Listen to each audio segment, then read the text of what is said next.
اعوذ باللہ من الشیطان الرجیم، بسم اللہ الرحمن الرحیم۔ آج ہم نے پڑھنا ہے بیٹا ہمارا جو CMW ہے اس کا آج ہم نے پڑھنا ہے بیٹا پیج نمبر 90 سے۔ یہ ہمارے CMW پارٹ فرسٹ کے لیکچر ہیں۔ نارمل نوزائیدہ کے کوائف۔ نوزائیدہ کیا ہے بیٹا؟ وہ بچہ جو بھی پیدا ہوا اس کو نوزائیدہ کہیں گے، انگلش میں کہیں گے نیو بورن، ٹھیک ہے۔ اور جو نارمل ہوگا، اس سے پچھلے والے میں ہم نے پڑھا جو اب نارمل تھی چیزیں، آج ہم پڑھیں گے نارمل چیزیں کہ نارمل بچے کی نشانیاں کیا ہیں۔ یہ لازمی طور پہ CMW کو بیٹا دیکھنی پڑتی ہیں۔ تو نارمل نیو نیٹ سے مراد نوزائیدہ بچہ ہے جو حمل کا دورانیہ مکمل کر کے پیدا ہوا ہو، اس کی پیدائش قبل از وقت نہ ہو اور وہ ہر طرح سے نارمل اور صحت مند ہو۔ ایسا بچہ جو مکمل اور ہر طرح سے درست افعال کا مالک ہو۔ اس کے مختلف نظاموں اور افعال کا حوالہ سے کوائف کی درج ذیل جو تفصیل ہے وہ کی جا رہی ہے، تفصیل جاری ہے۔ اس میں وزن ہونا چاہیے بیٹا بچے کا، یہ مروزیاں بھی بن سکتی ہیں، یہ ذہن میں رکھنا آپ نے۔ ایک نارمل بیبی پیدائش کے وقت 2500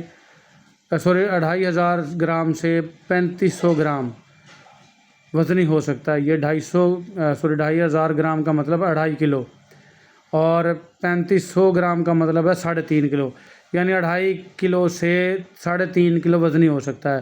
1000 گرام کا 1 کلو ہوتا ہے بیٹا۔ اس میں فرق یہ ہے کہ اگر میل فیٹس ہے یعنی بچہ لڑکا ہے تو اس کا وزن فیمیل فیٹس یعنی لڑکی سے زیادہ ہوتا ہے ہمیشہ۔ پھر پیمائش کرنی ہے بیٹا بچے کی پیدائش کے وقت۔ ایک نارمل بیبی کی پیمائش عام طور پر 40 سے 50 سینٹی میٹر کے قریب ہوتی ہے۔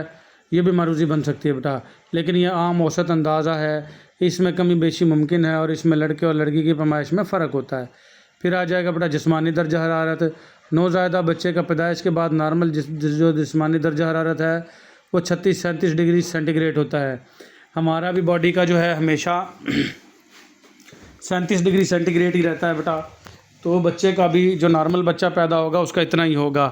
تنفس، سانس لینے کی رفتار بیٹا نوزائیدہ بیبی کے تنفس یعنی سانس لینے کی رفتار پیدائش کے بعد 30 سے 40 مرتبہ فی منٹ ہوتی ہے۔ جو جوان ہوتے ہیں، نوجوان جیسے ہم ہیں، ہماری ہوتی ہے بیٹا 12 سے 20، لیکن اگر ہم دوڑ لگائیں تو پھر ہو جاتی ہے 30 سے 40۔ لیکن بچہ جب پیدا ہوا ہے تو پیدا ہوتے ہی اس کی 30 سے 40 1 منٹ میں رفتار ہوگی سانس کی۔ دل کی دھڑکن آ گیا بیٹا نوزائیدہ بیبی جو بالکل نارمل ہو، اس کے دل کی دھڑکنے کی رفتار 120 سے 140 فی منٹ ہوتی ہے۔ ہماری جو ہوتی ہے وہ 60 سے 100 نارمل ہے، لیکن بچے کی جو ماں کے پیٹ میں ہے ابھی پیدا ہو رہا ہے اس کی ہوتی ہے 110 سے 160 نارمل، لیکن پیدا ہونے کے بعد پیدا ہوتے ہی 120 سے 140 نارمل ہو جاتی ہے۔ یہ ساری چیزیں نوٹ کر لیں، معروضے میں پوچھ سکتا ہے وہ۔ نبض اور دل کی رفتار ایک ہوتی ہے۔ نبض، دل کی رفتار، ہارٹ بیٹ، پلس، یہ سارے ایک ہی لفظ ہے بیٹا، کیونکہ نبض دل کی حالت کی عکاسی ہوتی ہے، عکاس ہوتی ہے۔ ایک نوزائیدہ کے جسم میں خون جسمانی وزن کی نسبت 80 ml فی کلو ہوتا ہے۔ 80 ml فی کلو، یعنی جب بچہ پیدا ہوتا ہے تقریباً اس کا جو ٹوٹل جو بلڈ ہے اس میں 450 ml ہوتا ہے۔ جو ہم خون کی ایک بوتل دیتے ہیں کسی کو وہ 500 ml کی ہوتی ہے، یعنی بچہ جب پیدا ہوگا تو اس سے بھی کم خون ہوتا ہے، ایک بوتل سے بھی کم اس میں۔ تو یہ 1 کلو میں یہ 80 ml تقریباً بنے گا۔ نظر ویژن کیا ہوتی ہے بچے کی؟ ایک نارمل بیبی پیدائش کے 20 سینٹی میٹر تک نظر کو فوکس کر سکتا ہے اور یہ فاصلہ گھنٹوں میں بڑھ جاتا ہے اور کئی گنا ہو جاتا ہے۔ تقریباً پیدائش کے تیسرے دن وہ متحرک اشیاء کے تعاقب میں نظر گھماتا ہے، یعنی اگر اس کے پاس جا کے چٹکیاں وغیرہ بجاؤ گے، ادھر ادھر اس کو بلاؤ گے تو وہ جو چیزیں جس طرف سے آواز آئے گی اس طرف اپنی نظر گھمانے کے قابل ہو جاتا ہے۔ جو نارمل بچہ ہے وہ بڑی تیزی سے گروتھ کرتا ہے بیٹا۔ ایپگار سکور ریٹ ہے بیٹا، یہ لازمی ضروری ہے، یہ دیکھنا ہوتا ہے۔ اس میں ریسپائریشن دیکھنی ہے، سانس کی رفتار کتنی، کرائنگ رو رہا ہے یا نہیں رو رہا، ریفلیکسز یعنی چٹکی وغیرہ کاٹنے سے اس کو فیل ہو رہی ہے کہ نہیں، اریٹیبلٹی اریٹیٹ ہوتا ہے کہ نہیں چٹکی کاٹنے سے۔ پلس دیکھنی ہے اس کی، آج کل تو پلس آکسی میٹر آئے ہوئے ہیں بیٹا، پلسز اس سے دیکھی جا سکتی ہے۔ ہارٹ ریٹ، دل کی دھڑکن، دل کی رفتار۔ سکن کلر آف دا بیبی، بچے کی جلد کا رنگ، یہ بھی لازمی دیکھنا ہوتا ہے بیٹا۔ اگر بچہ پنکی سا ہے، پنک ہے یا وائٹ ہے تو تقریباً ٹھیک ہے۔ اگر بچہ بلیوش ٹائپ ہو رہا ہے تو اس کا مطلب اس کا دم گھٹ رہا ہے، وہ سائنوسس کی نشانی ہے دم گھٹنے کی اور اس کو آکسیجن کی ضرورت ہے۔ اینڈ ایکسٹریمٹیز دیکھنی ہے بیٹا۔ بازوؤں کو اپر ایکسٹریمیٹیز کہتے ہیں، ٹانگوں کو لوور ایکسٹریمیٹیز کہتے ہیں، لیکن صرف اگر ایکسٹریمیٹیز کی بات آ گئی تو یعنی چاروں، دونوں بازو اور دونوں ٹانگوں کی بات ہو رہی ہے۔ ان کو لمب بھی کہتے ہیں، اپر لمب اور لوور لمب، ایکسٹریمیٹیز اور لمب ایک ہی چیز ہے۔ مسل ٹون دیکھنی ہے، مسل ٹون دیکھتے ہیں بیٹا، ایسے پیٹ کے اوپر ہلکی سی ایسے چٹکی بھر کے، درد والی چٹکی نہیں ہوتی ہے، بھر کے اور چھوڑنی ہے۔ تو اگر سکن فوراً سے اپنی نارمل حالت میں آ جاتی ہے تو اس کی مسل ٹون ٹھیک ہے، لیکن اگر وہ نارمل حالت میں نہیں آتی تو اس کے اندر کوئی نہ کوئی مسئلہ ہے۔ یا یہ بھی دیکھنا ہے بازو اگر الٹا بچے کو کریں، اس کے سینے پہ ہاتھ رکھ کے الٹا کریں تو اس کی جو ہاتھ ہے پاؤں ہے وہ چلا رہا ہے یا نہیں، کوئی ایک بازو یا ایک پاؤں یا ایک ٹانگ نیچے تو نہیں لٹک رہی اس کی۔ تو ایک ہفتہ بعد والدہ اور دیگر افراد کے چہروں میں فرق محسوس کرنے لگتا ہے، یہ نارمل بچہ ہے بیٹا۔ سماعت یعنی سننے کی جو اس کی صلاحیت ہے، ہیئرنگ بیٹا، ایک صحت مند بچہ پیدائش کے فوراً بعد کسی بھی آواز کا احساس محسوس کرتا ہے اور پیدائش کے چند روز بعد آواز پر توجہ دینا شروع کر دیتا ہے۔ یہ کچھ الفاظ مسٹیک آ جاتی ہیں، لیکن آپ میرے لفظوں پہ غور کریں گے نا، وہ لکھے ہوئے سے کچھ الگ بھی ہو سکتے ہیں بیٹا، فقرہ جہاں سیدھا ہو رہا ہوتا ہے میں سیدھا کر دیتا ہوں اس کو۔ اور آواز کی سمت کا ادراک کرتا ہے، اس کی سمت متوجہ ہوتا ہے، یعنی اگر کوئی چٹکی بجائے، سیٹی بجائے، کوئی نام سے بلائے تو اس سمت میں بچہ جو ہے وہ دیکھنے لگتا ہے، یعنی اس کو فیل ہوتا ہے کہ ادھر سے آواز آ رہی ہے، ہیئرنگ اس کی ٹھیک ہے۔ پھر ذائقہ ٹیسٹ ہوتا ہے بیٹا، نارمل بچہ پیدائش کے فوراً بعد ذائقہ اچھے یا برے ہونے کا احساس رکھتا ہے اور ذائقہ پر اپنے تاثرات ظاہر کرتا ہے۔ مزیدار اشیاء بالخصوص میٹھی اشیاء سے رغبت کا اظہار کرتا ہے، یعنی کہ جیسے اگر اس کو شہد وغیرہ چٹایا جائے تو چٹخے کی آواز بھی دیتا ہے، یعنی اس کو مزہ آ رہا ہے ایسے۔ تو یہ نارمل بچہ دکھایا ہوا ہے بیٹا، دیکھ لیں۔ پھر آ جائے گا نظام ہضم، جس کو ڈائجسٹو سسٹم کہتے ہیں۔ ایک نارمل بچے کے ہضم کا نظام پیدائش کے فوری بعد کام شروع کر دیتا ہے اور بغیر کسی خرابی کے ماں کا دودھ ہضم کرنے لگتا ہے۔ ایک نوزائیدہ بچے کا معدہ، سٹمک جو ہے، اس کی جو گنجائش ہے 20 سے 30 ملی لیٹر ہوتی ہے اور تقریباً 3 گھنٹے کے اندر اس کا معدہ خالی ہو جاتا ہے، یعنی 20 سے 30 ml وہ دودھ پیے گا اور 2 سے 3 گھنٹے میں پھر اس کا معدہ خالی ہو جائے گا۔ نظام خراج میں بیٹا پخانہ اور پشیا آ جاتے ہیں دونوں۔ پیدائش کے بعد ایک نارمل بیبی چند گھنٹوں بعد پہلا پخانہ، جس کو میکونیم کہتے ہیں، وہ خارج کرتا ہے۔ یہ پہلا پخانہ سیاہ رنگ کا ہوتا ہے، اس کے بعد تقریباً 24 گھنٹے بعد اس کی رنگت بدلنے لگتی ہے اور جو 3 دن کے بعد مکمل تبدیل ہو جاتی ہے، یعنی پھر بلیک کلر کی پوٹی نہیں آئے گی، اس کی دوسرے رنگ کی یلو کلر کی آئے گی۔ اور ایک نارمل بیبی 24 گھنٹے میں 3 سے 4 مرتبہ پخانہ خارج کرتا ہے۔ اس سے پریشان نہیں ہونا کہ ایک دن میں اس نے 3-4 بار پخانہ کر دیا، اس کو موشن ہے، یہ وہ، ایسا نہیں ہے، یہ نارمل ہے بیٹا۔ پھر آ جائے گا پیشاب۔ ایک نارمل بیبی جو ہے پیدائش کے چند گھنٹے بعد پیشاب کر لیتا ہے اور پھر 24 گھنٹے میں متعدد دفعہ کرتا ہے۔ نیند اس کی بیٹا سلیپ، ایک نارمل نوزائیدہ بچہ 24 گھنٹے میں تقریباً 20 گھنٹے تک سوتا ہے، یعنی 4 گھنٹے جاگے جوگے گا، باقی 20 گھنٹے سوئے گا، اور جو جس قدر نارمل ہوگا اسی قدر سکون کی نیند سوئے گا۔ یعنی بچے کو اگر کوئی درد نہیں ہے، پیٹ میں درد، کان میں درد اور کوئی مسئلہ نہیں ہے تو سکون سے سوئے گا بچہ۔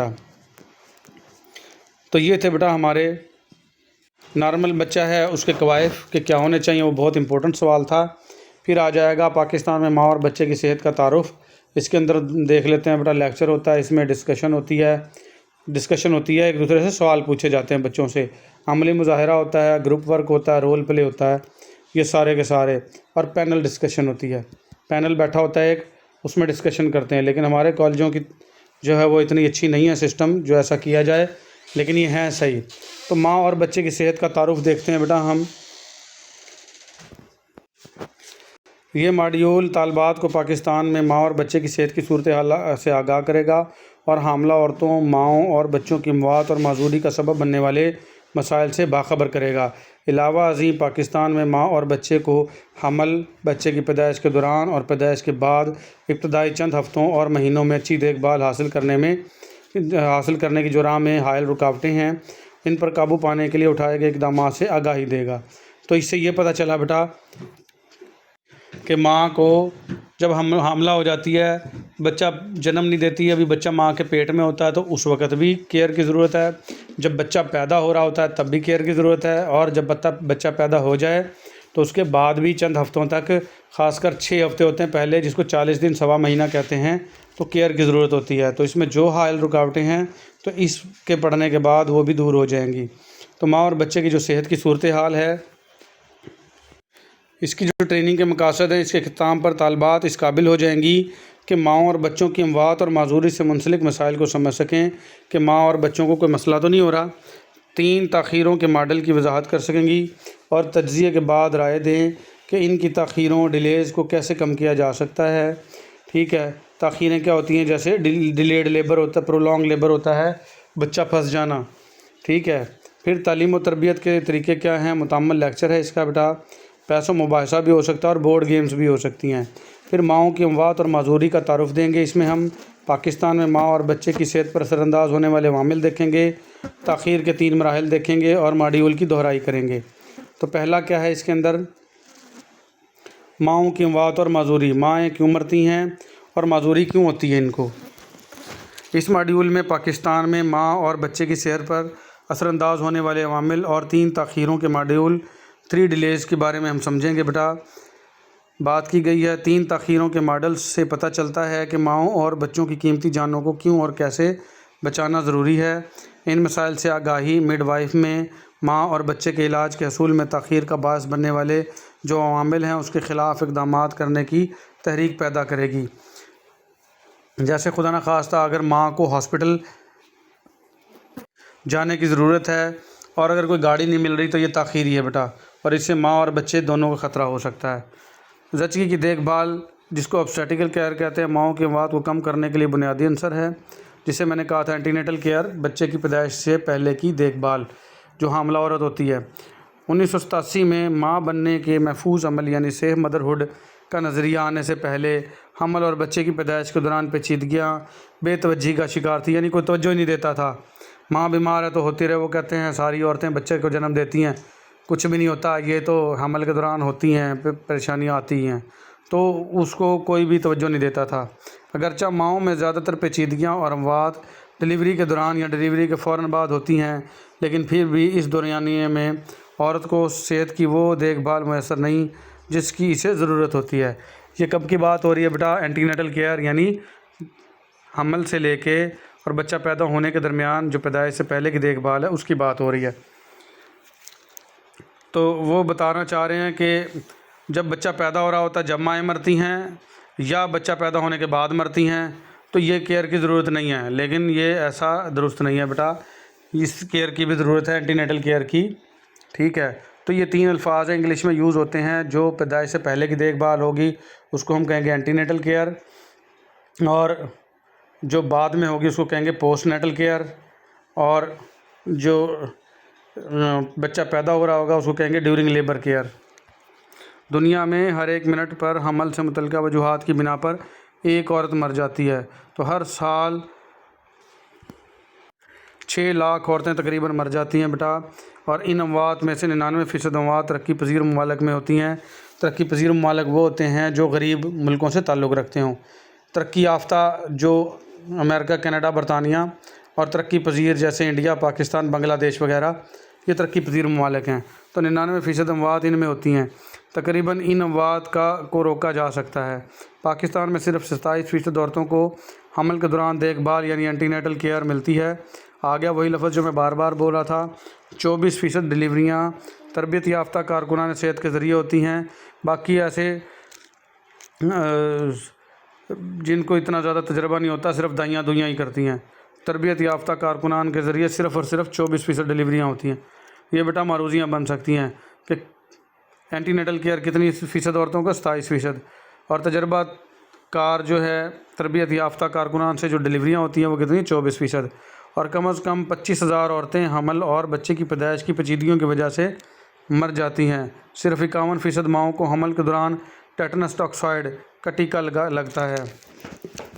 یہ ٹیٹنس ٹاکسائڈ کا ٹیکہ بڑا بہت زیادہ ضروری ہوتا ہے، جو ماں کو اور بچے کو ٹیٹنس سے بچاتا ہے۔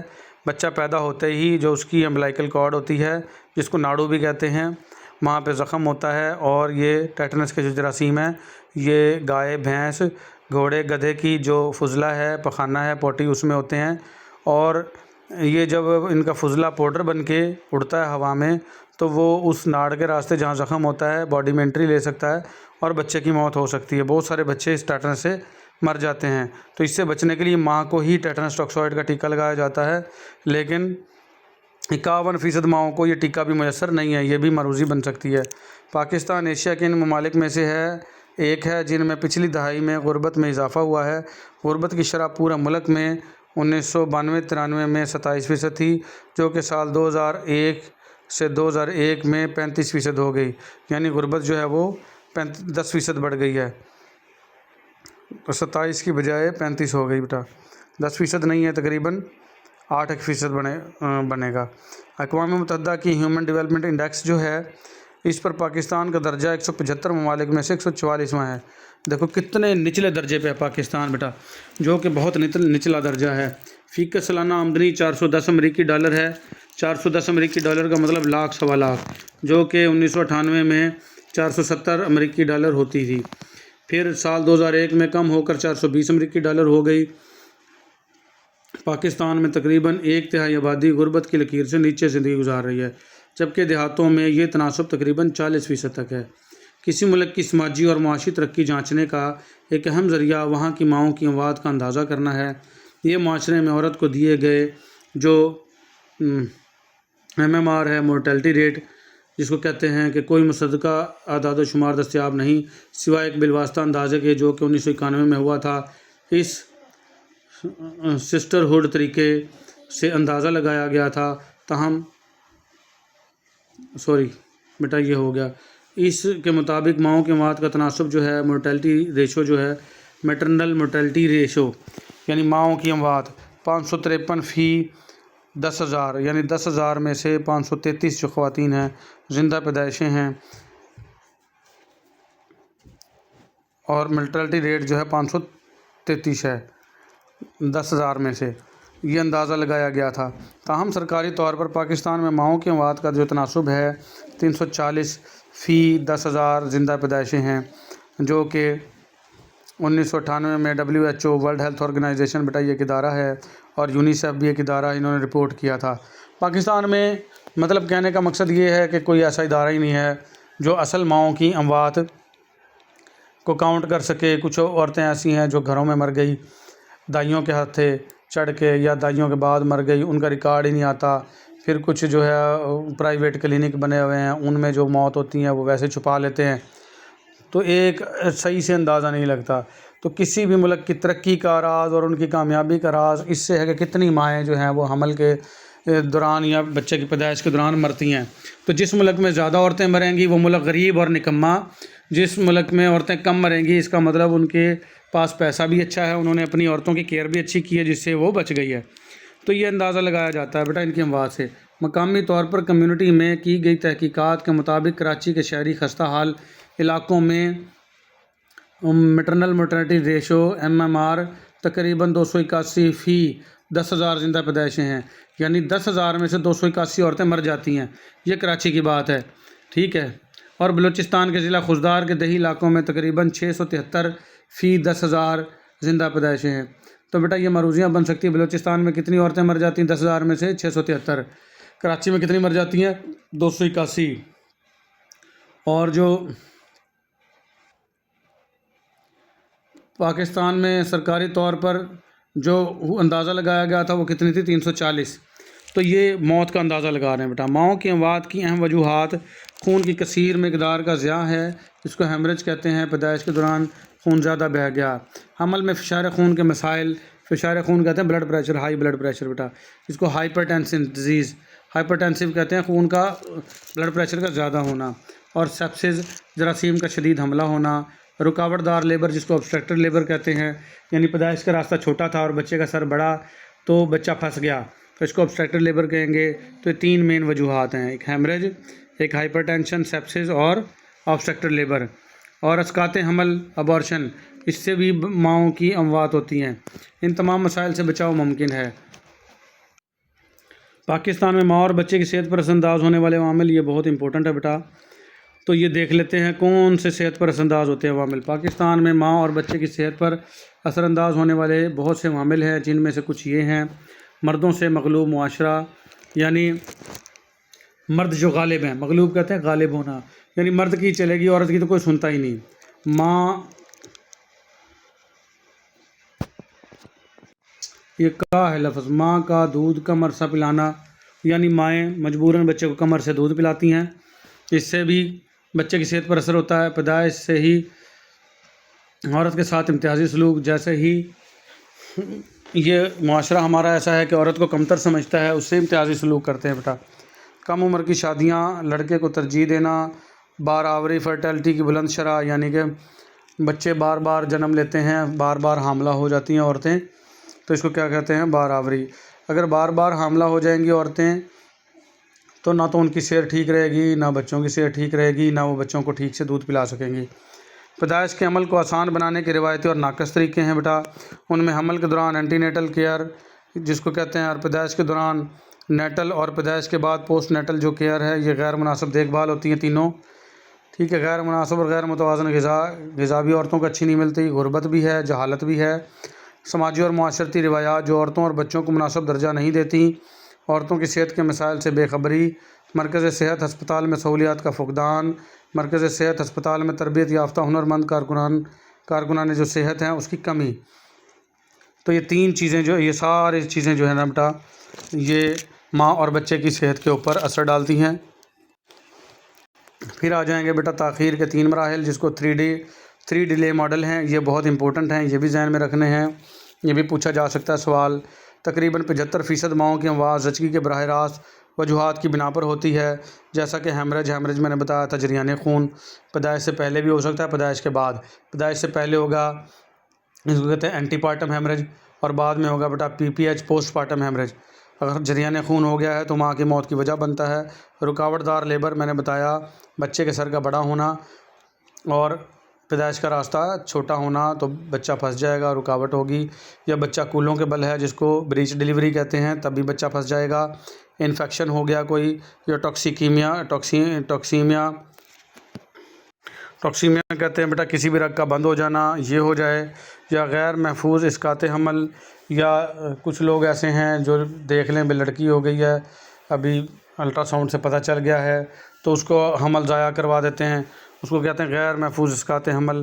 تو یہ بھی جو ہے نا ماؤں کی اموات کی وجہ بنتا ہے۔ ان میں سے اکثر اموات کو بروقت طبی دیکھ بھال سے روکا جا سکتا ہے، اس لیے ماؤں کی اموات کا ایک اہم سبب دیکھ بھال کے حصول میں تاخیر ہے، ڈیلے ہے۔ تو یہ پہلا تھا بیٹا۔ مزید تفصیل کے لیے دیکھیے ماڈیول پیدائش تیاری اور ہنگامی صورتحال، ایمرجنسی کا پلان، یہ الگ ٹاپک ہے بیٹا۔ تو تاخیر کا پہلا مرحلہ کیا ہے؟ دیکھ بھال کے حصول کے لیے انفرادی طور پر یا خاندان یا دونوں کی طرف سے فیصلہ کرنے میں تاخیر کہ اس کو ہسپتال لے کے جانا ہے یا گھر پہ ڈیلیوری کروانی ہے، اگر یہ ہو گئی فیصلہ کرنے میں تاخیر تو ماں مر جائے گی، ٹھیک ہے۔ جو عوامل دیکھ بھال کی سہولتیں حاصل کرنے کے فیصلے پر اثر انداز ہوتے ہیں، ان کی مثالیں یہ ہیں کہ فیصلے کا حق خاوند پہ ہے، ساس پہ ہے، یا خاندان کے کسی اور فرد کے پاس ہوتا ہے، اور عورت کو بیچاری کو کوئی دیکھتا نہیں جو تکلیف سے گزر رہی ہے۔ عورت کی حیثیت آیا اسے کسی کو اپنی مدد کے لیے بلانے کی آزادی ہے، یا اسے خاندان کے کسی فرد سے اجازت لینے پڑتی ہے۔ بیماری کی نوعیت، ہسپتال سے فاصلہ، معاشی نقصان، وقت کی قیمت، جیسے کہ ماؤں کی غیر موجودگی میں دیگر بچوں کی دیکھ بھال کے لیے رشتہ دار، یعنی اگر ماں کو تو لے جائیں گے ہسپتال تو باقی بچوں کو کون سنبھالے گا، پڑوسی کی مدد لینا، کھانے کی قیمت، ہسپتال جانے کی وجہ سے روزانہ کی کمائی کا نقصان وغیرہ، یعنی دہاڑی چھوٹ جائے گی، ٹھیک ہے۔ تو یہ سارے تاخیری مرحلے ہیں، اس بیچاری کو کوئی نہیں دیکھ رہا، کوئی دیکھ رہا ہمارے بچوں کو کون سنبھالے گا، کوئی کہے گا میری دہاڑی ٹوٹ جائے گی، کوئی کہے گا ساس فیصلہ کرے گی، کوئی خاوند کرے گا، یا کوئی جی حاجی آسی تو فیصلہ کرے سی ہے۔ تو اس طرح کے جو نقصان ہیں ان سے اس عورت کو کوئی نہیں دیکھ رہا، بس وہ بیچاری تاخیر کا شکار ہے۔ ماضی میں مرکز صحت پر علاج کا تجربہ، کچھ یہ بھی تجربہ ہے کہ پہلے مرکز صحت پر گئے تھے تو وہاں ان کا رویہ اچھا نہیں تھا، یا بچہ جو ہے خدا نخواستہ اس کی ڈیتھ ہو گئی تھی، یا کوئی پیچیدگی آ گئی تھی، تو اس سے بھی لوگ ڈرنے لگ جاتے ہیں، اس لیے ہسپتالوں میں جاتے ہی نہیں، وہ کہتے ہیں ادھر تو کام خراب ہو جاتا ہے۔ تو یہ جو دیکھ بھال کے جو معیار ہیں اس کے بارے میں رائے وغیرہ، تو یہ پہلی چیز تھی، پہلا مرحلہ تھا تاخیر کا۔ دوسرا کیا ہے تاخیر کا دوسرا مرحلہ؟ اس میں کیا ہوگا؟ کسی مناسب مرکز صحت پر پہنچنے میں تاخیر، یعنی کوئی ایمبولینس نہیں ملی، کار نہیں ملی، دور دراز علاقے تھے، تو دوسرے مرحلے کی تاخیر کی مثالیں یہ ہیں کہ مرکز صحت تک رسائی کے عوامل جیسے کہ رہائشی علاقے سے دور مرکز صحت کی موجودگی، گھر سے مرکز صحت تک کا سفر، نقل و حرکت کے محدود ذرائع، یہ جس کو ایمبولینس کار کہتے ہیں بیٹا، اس کی دستیابی بھی کم تھی، اور اخراجات اور سڑکوں کی حالت، اخراجات بھی بہت زیادہ آ رہے تھے، وہ غریب بندہ تھا کار نہیں کروا سکا، یا سڑکوں کی حالت وغیرہ اس میں بھی تاخیر ہو سکتی ہے۔ تو یہ دوسرا مرحلہ تھا۔ اور تاخیر کا جو تیسرا مرحلہ ہے اس میں مرکز صحت پر مناسب دیکھ بھال کی فراہمی میں تاخیر۔ اب ہسپتال بھی پہنچ گئے۔ پہلے مرحلے میں آپ نے دیکھنا ہے بیٹا گھر میں دیر ہو رہی ہے، دوسرا ہو رہا ہے ہسپتال پہنچنے پر راستے میں دیر ہو رہی ہے، ایمبولینس نہیں ملی یا سڑکیں خراب تھی، اور تیسرا مرحلہ ہسپتال تو پہنچ گئے ہیں، وہاں چھٹی کا ٹائم تھا، ٹھیک ہے، ڈاکٹر نرسیں وہ کہتی ہیں جی ہم تو ہاتھ نہیں لگاتے، چھٹی میں 10 منٹ رہ گئے ہیں، اگلا آئے گا تو دیکھے گا۔ تو وہ کیا ہے، متعلقہ عوامل میں مناسب ریفرل سسٹم، ساز و سامان اور تربیت یافتہ عملے کی کمی، مرکز صحت پر موجود عملے کی نہ صرف ٹیکنیکل مہارت بلکہ لوگوں سے رابطے کے ہنر کا فقدان، مرکز صحت پر موزوں انتظامات، اقدامات جن کی وجہ سے عورتوں اور ان کے گھر والوں کو کسی خاص ہنرمند کارکن صحت سے مشورہ کرنے کے لیے لمبا انتظار کرنا پڑے یا کسی اہم ٹیسٹ کے لیے انتظار کرنا پڑے، تو یہ تاخیر کا تیسرا مرحلہ تھا۔ تو اگر یہ ساری تاخیریں ہوتی رہیں گی، اصل تو مر گئی وہ بیچاری جس کو تکلیف ہے۔ تو ریویو کیا ہے بیٹا، دہرائی کے لیے طالبات سے پوچھا جا سکتا ہے پاکستان میں ماں اور بچے کی صحت پر اثر انداز ہونے والے جو عوامل ہیں ان کی فہرست بنائیں، اور 3 ڈے ماڈل میں 3 تاخیروں کی فہرست بنائیں۔ یہ لازمی بہت اچھا سا آپ نے یاد کرنا ہے بیٹا۔ تو اس کے بعد آ جائے گا سیف مدرہڈ ماڈیول جو ہے 2.1، وہ ہم پڑھیں گے اگلے لیکچر میں۔ آج کے لیے ہمارا اتنا ہی، ملیں گے اگلے لیکچر میں۔ اللہ حافظ۔